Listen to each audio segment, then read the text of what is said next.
Olá, pessoal. Eu sou a Marina Matar e esse é o nosso podcast Perspectivas. Nesse podcast, vocês vão conferir a conversa que eu tive com José Ricardo Roriz.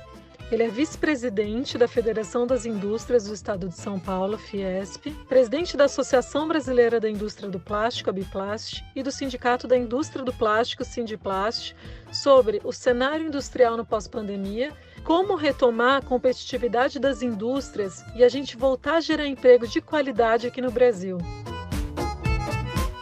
É um fato que a melhor política social de um país é a geração de emprego de qualidade. No entanto, aqui no Brasil, que já sofreu um alto nível de desemprego no período pré-pandemia, enfrenta hoje um desafio de ter o menor contingente de trabalhador com carteira assinada na série histórica. Essa queda na ocupação, que foi intensificada pela crise do Covid, está bem disseminada por todas as formas de inserção, incluindo o trabalho formal e o informal. Também é um fato que não existe país rico sem uma indústria forte. E o Brasil tem todas as condições para isso. A gente tem uma indústria bastante representativa, um mercado crescente, somos ricos em matérias-primas, a gente tem a maior biodiversidade do mundo. Mas ainda somos muito burocráticos, com altíssimas cargas tributárias, encargos trabalhistas. De acordo com o Ministério da Economia, um estudo que foi feito recentemente, o custo Brasil representa 1,5 trilhão de reais de custo para o país. Isso é um absurdo, o que representa 22% do nosso PIB. Como muito bem dito pelo ministro Paulo Guedes, aqui no Brasil, o empresário tem uma bola de ferro na perna direita, que são os juros altos, uma bola de ferro na perna esquerda, que são os impostos, e um piano nas costas, que são os encargos sociais e trabalhistas. Então, como a gente pode ter uma indústria competitiva num cenário pós-pandemia? Para falar com a gente hoje sobre esse assunto, eu convidei um dos maiores especialistas em competitividade industrial no Brasil, que é o José Ricardo Roriz. Oi, Roriz, é um grande prazer falar com você. Bom, no início do ano, a economia começava uma recuperação, né? E de repente surgiu a pandemia. Qual que é a sua expectativa agora com relação a 2020 e 2021? Marina, muito obrigado pelo convite. É um prazer muito grande estar aqui com você. A gente já participou muito de reuniões sobre esse assunto que nós vamos falar hoje, que é competitividade. E você me fez a pergunta que é que todos estão se fazendo, né? Qual vai ser o comportamento da economia nesse ano? De um lado, nós tivemos uma injeção de 50 bilhões de reais por ano, principalmente para esse pessoal que estava desempregado, os desassistidos, que isso chegou a quase 60 milhões de pessoas. Então esse dinheiro foi para o consumo, a maioria dessas pessoas não são bancarizadas, né? Então não tinha nem como poupar ou fazer outro tipo de investimento, e foi direto para o consumo. Então isso está fazendo com que a economia tenha até uma recuperação rápida daquela queda grande do início da pandemia, mas o problema é quando não tiver mais esses 600 reais, ou mesmo quando diminuir para 300, como está se falando, e vai chegar um determinado momento que você não vai poder indefinidamente você levar, né, esse volume de recursos ao número tão grande de pessoas. Então aí a economia provavelmente ela vai ter um problema sério, porque as empresas, né, estão endividadas por esse tempo todo que trabalharam com grande ociosidade, estão trabalhando com custo de produção mais alto, e a grande maioria dos consumidores estão receosos também de perder o emprego, e então determinados tipos de produtos, né, a compra é adiada, e isso também acaba comprometendo uma recuperação mais rápida da economia. Então é o seguinte, eu acho que até o final do ano, com esses recursos que estão entrando, que foram 5 meses, né, de 600 reais por mês para um número muito grande de pessoas, como eu falei, isso deve diminuir para 200, 300, a depender da maneira como for discutido no Congresso e a decisão deve ser em torno de R$200 ou R$300. Então, depois é que teremos essa interrogação pela frente, né? Será que até lá as empresas estarão recuperadas? Será que até lá uma boa parte desses empregos que foram perdidos durante a pandemia voltarão? Mas o fato positivo é que já melhoramos bastante em relação aos meses de abril, maio e junho, né? Roriz, já acompanho há bastante tempo o seu trabalho, a gente inclusive já participou de várias reuniões juntos aí na luta contra o protecionismo que tem caracterizado essa economia brasileira e que prejudica tanto a competitividade de algumas cadeias produtivas. E você tem sido um dos grandes líderes nessa batalha. Na sua opinião, você acha que esse governo fez avanços significativos para a gente ter uma economia mais aberta?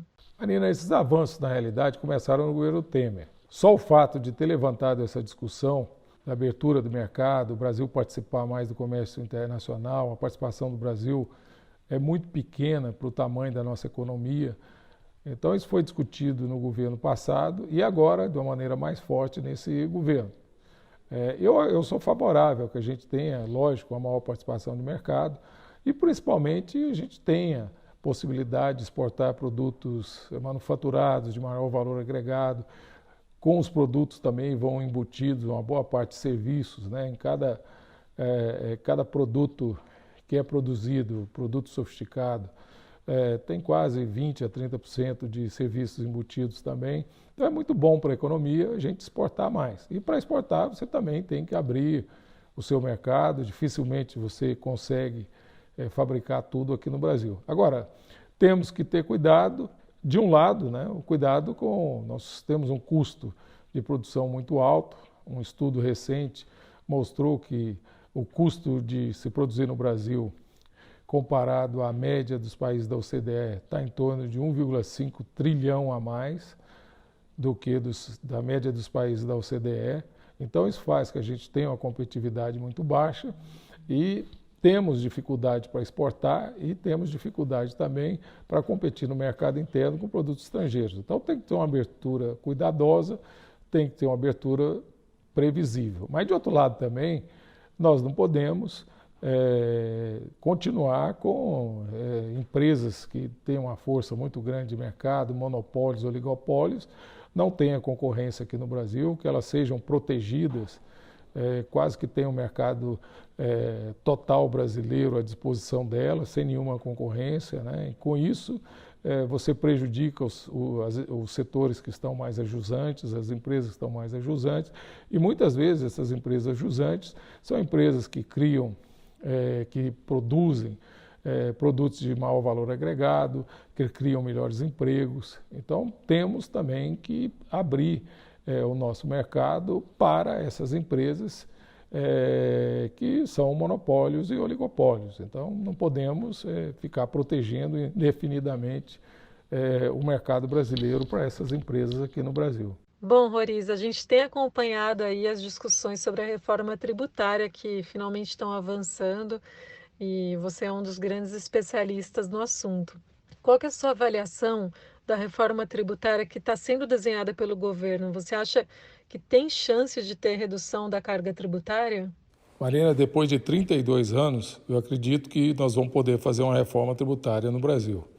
Essa reforma está caminhando para uma convergência da proposta do governo com a PEC 45 que está na Câmara e com a PEC 110 que está no Senado.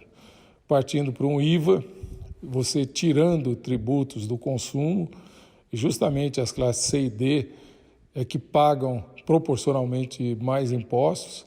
Você vai ter também uma distribuição mais balanceada entre os diversos setores da economia, uma grande simplificação nos tributos, já que os tributos brasileiros são tão complexos que afugentam o investidor internacional e mesmo o investidor brasileiro, que muitas vezes ele monta um negócio e não sabe o que vai ser a carga tributária que vai estar contida no produto dele. Então, é muito importante e urgente e nós esperamos que até o final do ano a gente já tenha avançado bastante para em 2021 a gente ter uma reforma tributária no Brasil.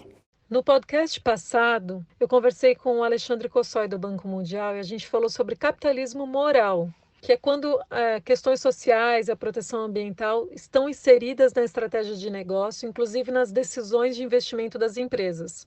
Agora, Roriz, conversando com você, que é uma grande liderança empresarial, um grande representante da indústria, vice-presidente da Fiesp, presidente da Biplast, você acha que a indústria brasileira está preparada para esse cenário de capitalismo moral? Acho que nós não podemos generalizar. Você tem uma parcela das empresas brasileiras, né, e particularmente da indústria, que estão preparadas para esse chamado capitalismo moral.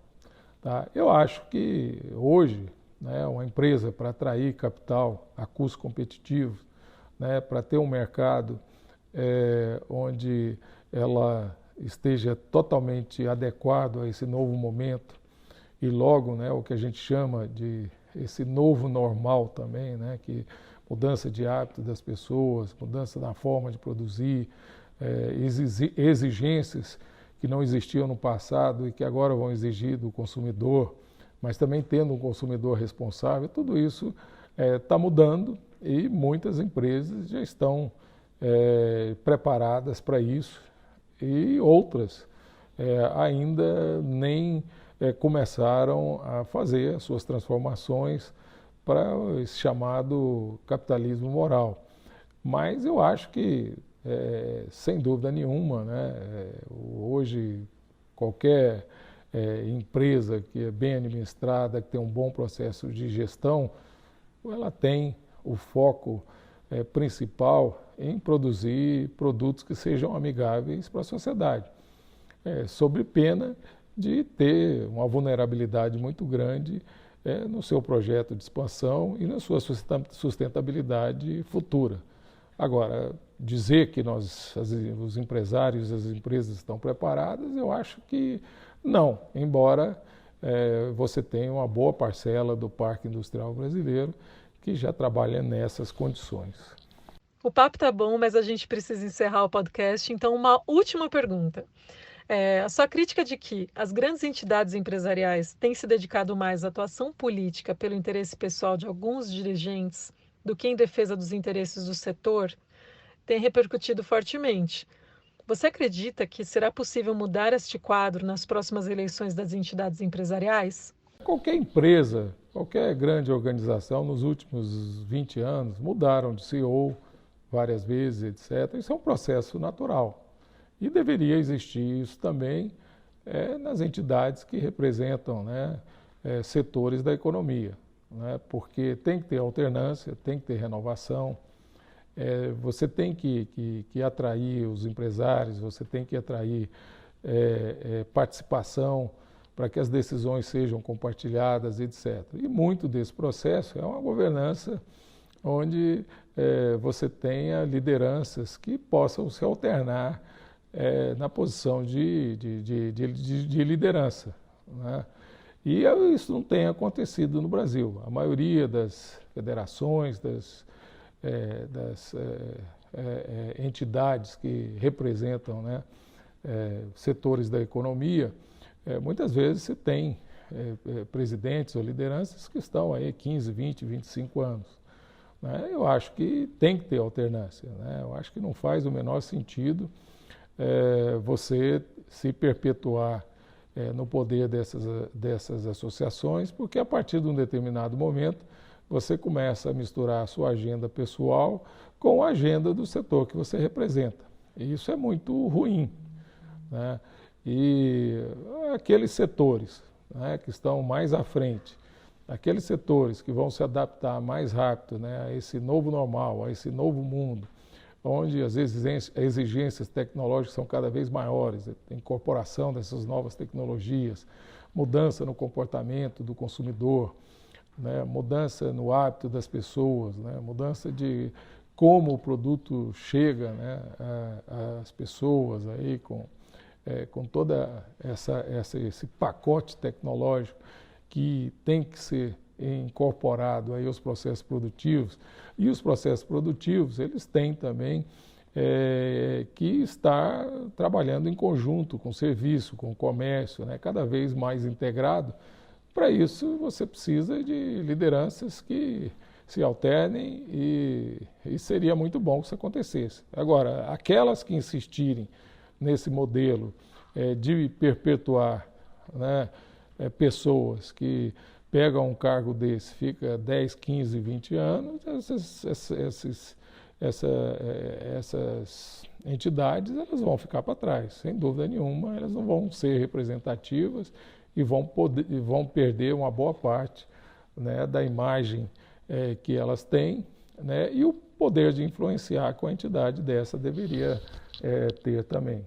Bom, Roriz, infelizmente a gente tem que finalizar o podcast. Foi um super prazer falar com você. Muito obrigada pela participação no Perspectivas. Eu tenho, como eu disse, acompanhado sua batalha pela competitividade da indústria há alguns anos já, né? Não só acompanhado, mas lutado junto com você nessa batalha em muitas oportunidades. E foi um grande prazer estar aqui com você, falando sobre esse assunto que a gente tanto gosta e tanto acredita na importância dele para o nosso país. Muito obrigada. Fiquei muito honrado com o seu convite, né?